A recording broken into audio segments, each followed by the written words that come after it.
Hey, beautiful soul, and welcome to this class where I'm going to share with you some tips for you to build a sustainable yoga routine from home, just like I did. And I want to start by sharing this sentence here with you. The best surfer out there is the one having the most fun. I'm pretty sure you have already heard about this. I heard this first time from my surf coach when I started to surf about 9 years ago. And since then, it has stuck with me. And definitely, I think that if you are having fun out there, then you will definitely feel like you are the best surfer. And I think that's the goal. However, for us to have fun, we need to be physically and mentally prepared, right? Otherwise, you're just out there fighting the waves, not catching anything, and not having fun. So, in order to you to have fun, you need to do your homework. So, you need to work on your body, you need to work on your mind, and get them both ready to surf. And so, my goal with this mini program is just to give you a starting point with the help of yoga, with the help of breath work, with the help of the right mindset, so you can create a sustainable yoga routine from home that will help you prepare your body for surfing, and that will help you recover faster. And let me share with you just a little bit about my story. So, I started to surf at the age of 26.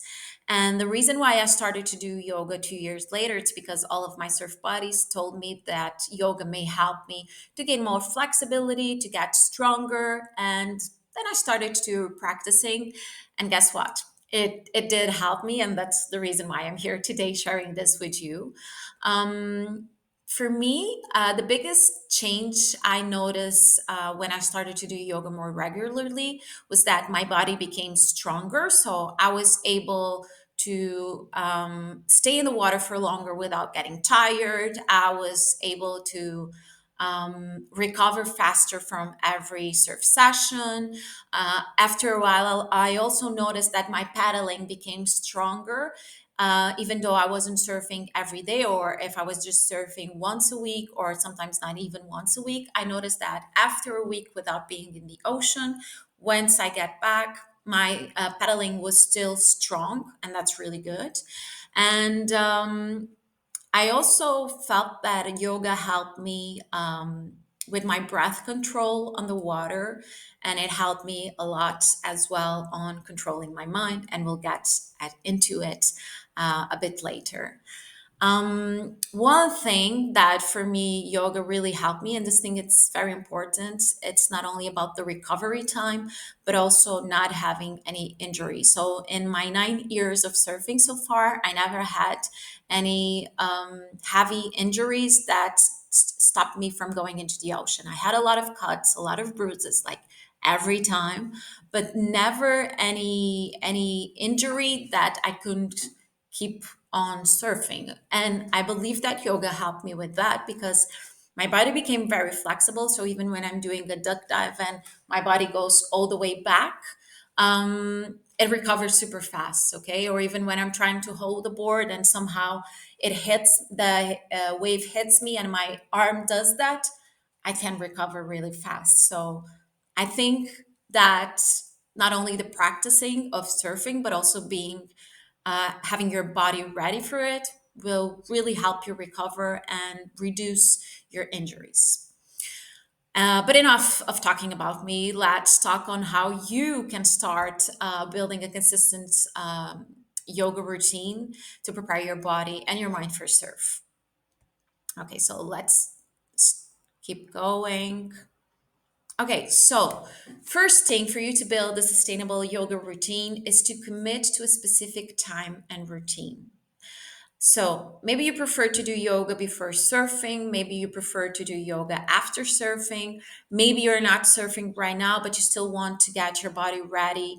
And what I advise you to do is that you should understand if you are a morning person, if you are an evening person, if you could fit yoga during your lunch break. So start by understanding that. For me, personally, I created my yoga routine in the morning. So I wake up, I do my skincare, then I get into my mat and I do my meditation, my journaling, my yoga, and this is what works for me. It doesn't work doing in the evening, but because most of the times in the evening I'm teaching classes, so if I don't do in the morning, then probably I won't do in the afternoon. And so I know that if I get up a little bit early to do my yoga in the morning, then it will be easier for me to stay consistent with my practice. And that's what you have to do. You have to decide what works best for you and stick to it. Okay. And maybe you can start with just a 10-minute daily practice. You don't have to do a 1 hour practice every day. For me, consistency is way more important than the time you spend in your mat. Okay. How I build my yoga routine was that every day I went to my mat for 15 or 20 minutes, sometimes 10, but that's how I build my yoga routine. And sometimes it's not even every day, it's 4 or 5 times a day. 4 or 5 times a week. So I think that's more important than spending 1 hour every day at your mat because, well, maybe you don't have 1 hour to do that every day, and that's perfectly okay. You still want to have time to surf, you still want to have time to be with your family, you still want to have time to do other things you love. And so make sure you commit to a specific time and routine and start small and build gradually. Okay. And this takes me to the second point, that increase the duration and intensity of your practice as your body adapts. So that's way you this way you can make your practice sustainable long term. Okay, so you don't want to start with 1 hour of practice. You don't want to start with 1 hour of practice that is intense. You may want to start with a 10-minute practice or 20 or even 30, but something that you can build gradually. Okay, and this leads me to the third point right here, is that you should go gentle on yourself. Don't take your body where it's not ready to go yet. I see a lot of students in my classes trying to do postures that their body is not ready yet. This takes time. It takes time to execute a posture correctly, and it takes time to conquer the posture. So make sure you're listening to your body so you can avoid any injuries. Because if you're pushing your body too hard, you will probably get hurt. And if you get hurt, you have to stop doing yoga. And this breaks your consistency on the mat. Okay. So, in all of the classes that I have recorded for this program, I give you different options. Some options are more advanced, some options are more beginner friendly. Make sure you listen to your body every day and choose what feels best for you in that particular day, okay? Maybe in one day you're feeling a little bit more tired, so you may want to choose um, a yoga practice that is more gentle. In some other days, you may have more energy and you want to choose a yoga practice that it is a little bit more dynamic, and maybe you can take the posture a little bit deeper today, maybe you can't. Make sure you listen to the body. Okay, this is the biggest piece of advice I can give you.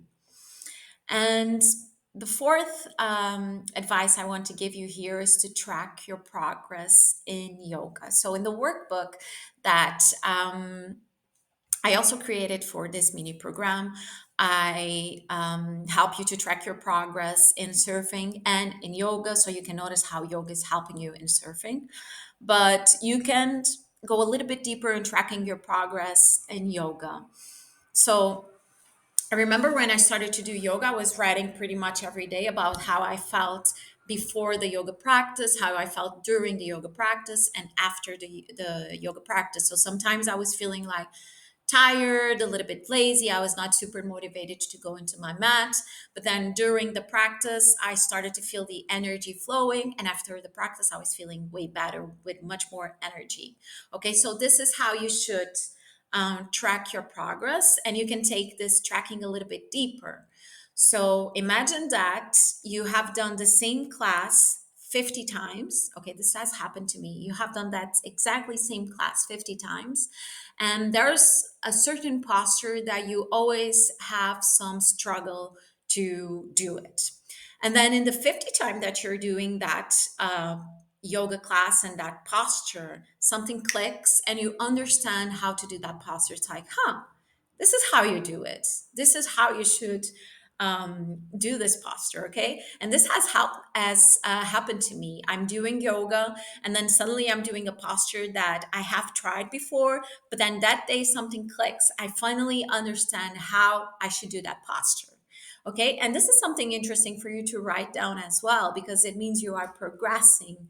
You are going a little bit deeper into your practice, and this is something you should track as well, because it means you are evolving, and maybe from that posture you can go for something a little bit deeper. Okay, and this will help you to stay motivated to keep practicing. Um, also, let me see what I want to say here more about tracking your progress. Yeah, I think this is it. So be mindful of your practice while you're practicing. It's normal that sometimes your mind starts wandering around and you start thinking of all the things you have to do next. But every time you notice that, try to get back into your practice, get back into your body, get back into your breath. So you can be more mindful of what you are doing, and this way you avoid injuries and you allow yourself to progress a little bit more. Okay, so to keep on sharing with you how you can build a sustainable yoga routine, please don't forget to include breath work in your yoga routine. Okay, breath control is an essential aspect of yoga, and it can be really helpful during surf to help you maintain a steady breath so you don't get tired so fast, to help you hold your breath for longer while you're diving, while you suffer a wipeout. Okay, so make sure you're using the breath work as well in your yoga. Okay, don't just do the yoga on the mat, but also do the breath holds. And this is the reason why I've shared some breathing techniques here on this program, because I know this really can help you take your yoga a little bit deeper, and it can really help you while you're out there surfing. Okay, it can help you calm the mind, calm the body, increase your lung capacity, and improve your oxygen flow. And all of this will help you to surf longer and to catch more waves. Okay, so be mindful about using your breath work, not every day, but at least 2 to 3 times a week. And you will quickly see improvements over here. Okay. And okay, so I think this is it about how to build a sustainable yoga routine. So these are some tips that I wanted to give you. And I want to share with you now 3 examples on how you can integrate this breathing techniques and yoga on your everyday life. So imagine that you are surfing 3 times a week. And I have here from day 1 to day 7. On day 1, it's surf day. And so you're gonna surf, and then after surf, you're gonna do your diaphragmatic breathing. If you haven't seen this class yet, you're gonna see it after so you understand what I'm talking about. And after you practice your diaphragmatic breathing, you're gonna do a post surf recovery yoga, which is a more gentle yoga, and you can choose yin yoga or just some simple stretches. So in day 2, you're not surfing. So you're going to do a breath hold practice, which can be a little bit more intense than the diaphragmatic breathing. And you're also going to choose a more dynamic yoga practice like a hip opener practice. Day 3 is surf day again. So before you surf, you're just going to warm up your body with some sun salutations. Then you go out there surfing, and that is it. Day 4, it's rest day. I've included here two rest days, because also for you to recover, it's very important that you rest, that you give your body some rest. Okay, we should not always be pushing our body too far. So make sure you also have rest days. And in rest day, if you want to do breath work, if you want to do a meditation, if you want to do a yin yoga, feel free to do it, but make sure you're not putting anything too dynamic on those days. Okay, then day 5, it's not surf day, so you're gonna do again breath hold practice, then again a more dynamic yoga practice like yoga to improve your paddling. Day 6 is surf day, so you want to take things lightly. So after surf, again, practicing your diaphragmatic breathing and a post-surf recovery yoga like yin yoga or like some simple stretches. And on day 7, again, your rest. Okay, so imagine now that you are surfing just 1 or 2 times a week. So day 1, we're gonna do breath work and a dynamic practice like yoga to improve pop-ups. On day 2, again, breath work and yoga to improve your turn. So again, dynamic practice. On day 3, it's surf day. So you're just gonna do some sun salutations before you hit the ocean. Day 4, rest day. Again, it's important to have rest days to recover. Day 5, you can do, because you have rested the day before, you can do a dynamic practice again, something to improve your paddling. Day 6 is surf day, and after that, you just want to do a simple recovery yoga.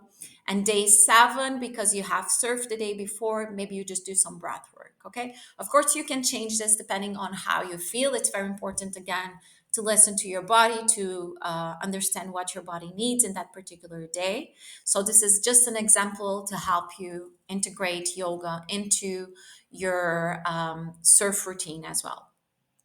Okay, and let's imagine you're not surfing every week because you don't live near the ocean, or right now you just can manage to surf every week. Then we can start day 1 with breath work and a dynamic practice to improve your pop up. Then day 2, again, a dynamic practice to improve your paddling. Then day 3, we will stop the yoga on the mat. We will do just some breath work. Day 4, you can rest or you can just do a gentle practice like yin yoga if you want to. Day 5, again, breath work and a dynamic practice, in this case, yoga to improve your turns.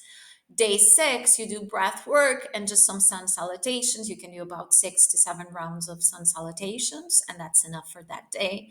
And then day 7, a dynamic practice, yoga for a hip opener. This way, you will get your body and your mind more ready for surf the next time you return to the ocean. Okay, Katerina, but what if I'm feeling too tired after surf and I'm not feeling like going into the mat? Then just practice some restorative postures or just a few minutes of stretching. Okay, you should take it gentle after surfing, and it's okay to take it gentle, but um, again, notice what your body is asking you to do. Okay, if you do some stretching after or some restorative pauses, it will help you to recover way faster, and then the next day you will feel ready to go surfing again. So yes, if you're feeling too tired and you're not in the mood to do something super dynamic, again, just a few stretchings. It can be just 10 minutes, cats and cows, a few downward facing dogs, and then well deserved shavasana for you to relax and recover. Okay, but what if you right now have a really busy work schedule and you still want to keep your practice consistent? How you can do that? Well, I would advise you to take some short breaks during the day to do a quick stretches. If you work on your desk every day, you can use your chair to stretch. So you can use the. Let me see if I can show you here. This is not the best chair to show you this, but you can use this part of the chair. Place your arm here and then try to stretch to the other side, something like this. And then you switch again, this arm here, stretching, opening the chest. Maybe you can even interlace your fingertips behind your back. So something like this, opening the chest, really stretching here. Um, Taking some eagle arms, so like we do on eagle posture, something like this, and then stay here for 3 to 5 breaths and then switch it to the other side, also opening the neck. Okay, so take this short breaks during the day for you to stretch your body, and it will help you get the energy moving, and it will help you stay consistent. Of course, it's not the same thing as you going into the mat, but it will help you staying consistent somehow. Also, you can do some diaphragmatic breathing before going to bed. Okay, so To stay consistent in your yoga practice doesn't mean you have to go every day into your mat. Yoga can be done in several ways. Breath work is one type of yoga. Well, as we call it in yoga, it's called pranayama, which is some yogi breathing techniques. Meditation, it's also yoga. So even if you're not going into your mat every day, there are other ways that you can still keep a consistent yoga practice. Or other thing here, it's if you have a busy work schedule, then I advise you to do something in the morning if possible. So you may want to wake up 10 minutes earlier to do like 5 rounds of sun salutation. And at least you get the energy moving, so you get a little bit more energized and you're still being consistent with your practice. Okay, but what if I lose motivation? Well, let me tell you this. In yoga and in surfing, it's not about motivation, it's about discipline. You need to be disciplined. And I think this advice works for both yoga and surf. Remember how you feel once you are there or once you end your surf session, once you end your yoga practice. I'm pretty sure you feel way better. And that's what will keep you motivated. So, like I said back then, track your progress and write down how you feel before your yoga practice, how you feel during, and how you feel after. I'm pretty sure that the after will always be better than the before. And remember this every time you're lacking motivation. No, I will go to my mat at least 10 minutes to do some stretches because I know this will make me feel better after. Or no, I will go to my mat today to do some breath work because I'm working on my breath hold for my surfing. Or today I will focus on doing visualization to improve my surfing. Okay, so again, consistency over time. If you're not motivated to stay for 30 minutes in your mat, that's perfectly okay. Just do some simple stretches, be there for 10 minutes, and that's perfectly fine. Okay. Also, something that can help you to stay consistent with this practice when you're lacking motivation is pairing your yoga practice with something you already do. Like, for example, in the morning, you wake up, you have some tea, you read a book. Okay, then after reading the book, I'm going to do my yoga practice. Okay. This is what works for me actually in the morning. Like I've shared with you, I do my skincare, and then right after that, I go into my mat. So, see whatever works for you. You can pair that yoga practice with something that you already do to make this part of your routine. Okay. So I think this is it from tips I can share with you to create a sustainable yoga routine. Of course, there are so much more things I could be here talking about, but I would be here for hours. And I think you're probably tired of already listening to me. Um, I just want to remind you that this program is just a starting point to your surf progression with the help of yoga and mindset. And if you feel that you want to take things a little bit deeper, if you feel that you want to learn more about yoga, that you want to have specific training for surfing, that you want to work more and take breath work a little bit deeper, take your mindset into a new level, then I will have really soon a longer program coming out. And because you are already my student, then at the time you'll have a discount. So feel free to reach out to me and to send me your email if you haven't sent it yet, so that you can be on top of it when it comes out. And until then, feel free to reach out to me if you have any other questions, to text me on or to share any challenges you might have on integrating yoga into your daily routine, because I will be happy to help you. Also, I am teaching private classes. So if you want to take your yoga practice a little bit deeper, feel free to reach out to me. Or if you want to take things at your own pace, know that you also have my online yoga studio to help you keep your yoga practice short but consistent. And yeah, I think this is it for today. Again, share with me anything that you need to. If you have any other questions, feel free to reach out. I'll be happy to help you. Bye bye.